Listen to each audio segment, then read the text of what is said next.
내가 일상생활하는데 아무런 문제가 없는데 병원 수술하자고 한다. 그럼 하실 필요 없어요. 제일 중요한 거는 수술할 때 기준은 병원 의사가 아니에요. 하면 됩니다.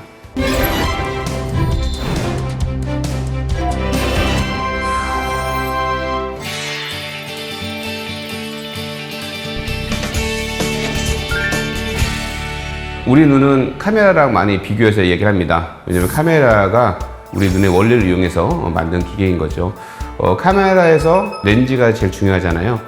우리 눈에 제일 중요한 렌즈, 수정체라는 것이 있는데 이 수정체가 나이가 먹던지 여러 가지 원인 때문에 투명성을 상실해서 뿌옇게 변해서 우리가 선명하게 보지 못하고 좀 흐리게 보이는, 그리고 흐리게 보이다가 결국 시력이 떨어져서 잘 보이지 않는 질환이 백내장입니다.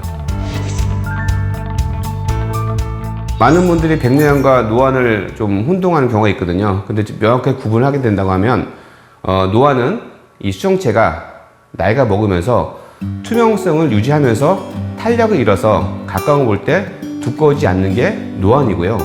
백내장은 수정체가 혼탁이 생깁니다. 그래서 뿌옇게 보이지 않는 거죠. 그래서 노안 같은 경우에는 원거리는 잘 보이고 가까운 거 볼 때 돋보기 써야 되는 것이 노안이고요. 백내장은 뿌연 혼탁 때문에 원거리와 근거리 잘 보이지 않는 그런 질환입니다. 그래서 노안과 백내장은 엄격하게 다른 질환입니다. 네.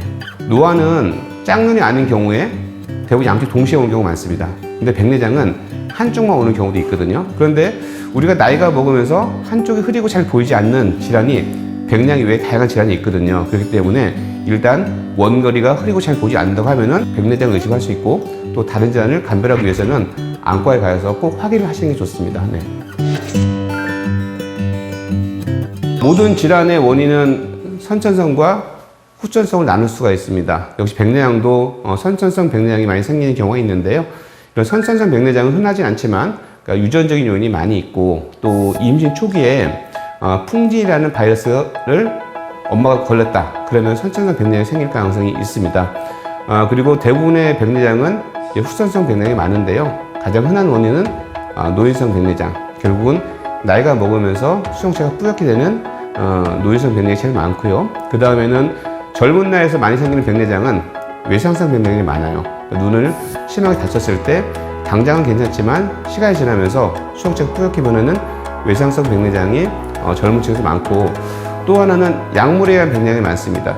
그 스테로이드 약을 복용한다든지 점원을 오래 하게 되면 수정체가 뿌옇게 변하는 약물성 백내장이 많이 생기는 경우가 있습니다.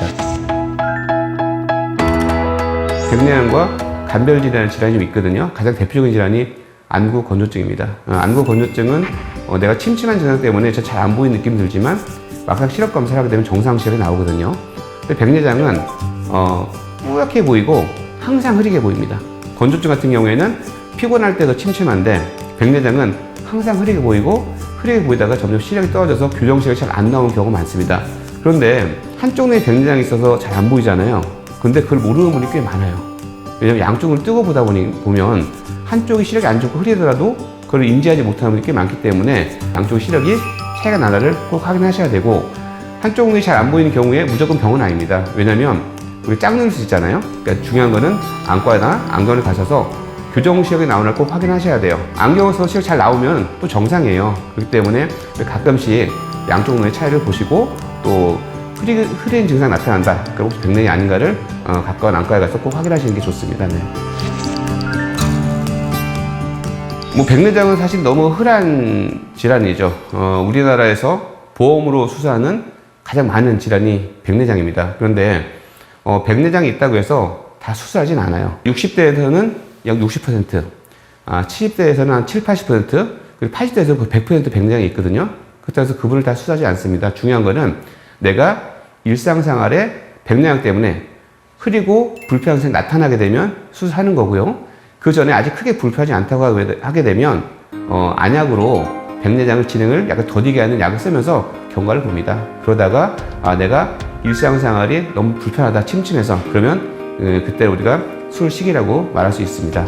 요즘에는 백내장 수술을 못해서 합병증이 되는 경우가 많지 않거든요. 그렇지만 혹시나 백내장을 늦게 하면 어떻게 되나 걱정하시는 분은 가끔 있어요. 다만 과속 백내장이라고 해서 이 수정체가 완전 녹는 그런 질환이 있어요. 그런 경우에 아주 드물게 안압이 올라가고 합병이 생기는 경우 있지만 백내장을 늦게 한다고 해서 크게 합병증이 생기진 않습니다. 다만 우리 눈이라는 거는 보고 선명하게 보고 해야지만 좋은 거잖아요. 괜히 겁이 나거나 무서워서 수술을 늦출 이유는 없을 것 같습니다. 네. 내가 일상생활하는데 아무 문제가 없는데 병원에 수술하자고 한다. 그럼 하실 필요 없어요. 제일 중요한 거는 수술할 때 기준은 병원 의사가 아니에요. 내가 불편할 때 하면 됩니다. 예전에는 백내장 수술할 때 멀리 걸 잘 보고 가까운 거는 돋보기 쓰는 게 보편적인 수술 방법이었습니다. 거꾸로 안경을 쓰셨던 분들은 안경 쓰시고 가까운 거 올 때 안경 벗고 오면 잘 보이는 경우가 있거든요. 노안이 해결되지 않았던 거죠. 백내장 수술하고 나서 원거리, 근거리를 안경으로 잘 볼 수 있는, 그러니까 삶의 질이 높아지는 그런 수술이 많이 만들어졌거든요.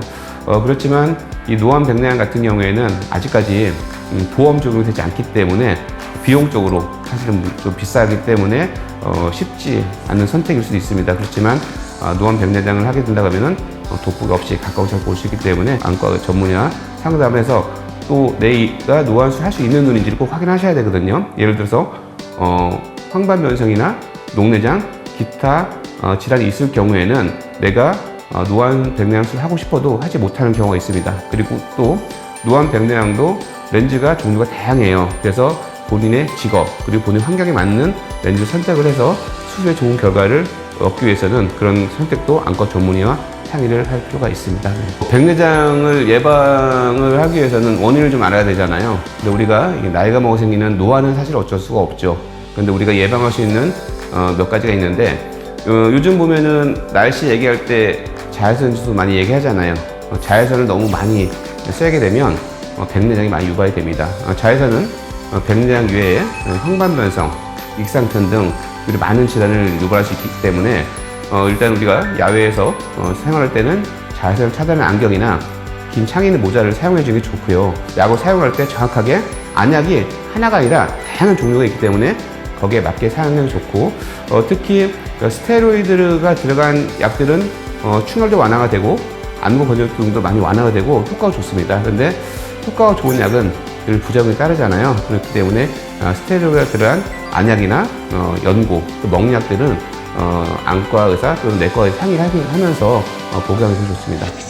백내장 수술이 필요한 만 60세 이상 어르신들께 백내장 수술비를 지원합니다. 먼저 안검진은 만 60세 이상 어르신 가운데 저소득층을 우선적으로 지원합니다. 또한 백내장 수술은 만 60세 이상 어르신 중에서 안과 전문의에 의해 백내장 진단을 받고 기준 중위소득 60% 이하인 경우에 해당됩니다. 안검진은 1차 진단으로 정밀 안전검사 1종과 2차 진단으로는 총 4종의 검사를 지원합니다. 백내장 수술비는 본인 부담금 전액과 사전검사비 1회를 지원합니다. 안검진과 백내장 수술비 지원 신청은 주소지 관할 보건소에서 하실 수 있고 관련 문의사항은 한국실명예방재단과 보건복지국 콜센터를 통해 안내받으실 수 있습니다.